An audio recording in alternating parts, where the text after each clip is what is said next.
بسم اللہ الرحمن الرحیم۔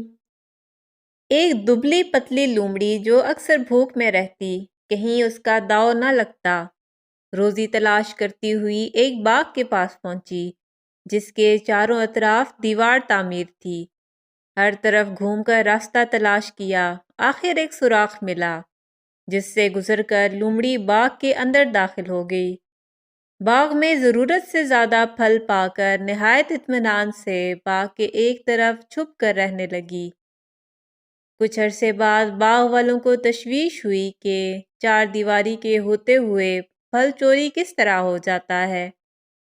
آخر باغ والوں نے گھنے باغ میں چھپی ہوئی لومڑی کو دیکھ لیا اور ڈنڈے لے کر تعاقب کیا۔ لومڑی بھاگ کر جب باہر نکلنے کے لیے سوراخ کے پاس پہنچی تو اس سوراخ میں وہ پھنس کر رہ گئی اور ڈنڈوں سے اتنی مرمت ہوئی کہ وہ ماری گئی۔ چونکہ لومڑی پہلے پتلی سی تھی، اب وافر خوراک ملتی تھی اور موٹی ہو چکی تھی، اس لیے سوراخ سے گزر نہ سکی۔ حاصل، ہمارے ہاں اس قسم کے لوگ بھی موجود ہیں جو چور بازاری، ملاوٹ، چوری ڈکیتی، جال سازی، لوٹ مار، حتیٰ کہ قتل وغیرہ کرنے سے بھی گریزاں نہیں ہوتے اور پھر پولیس مقابلے میں مارے جاتے ہیں۔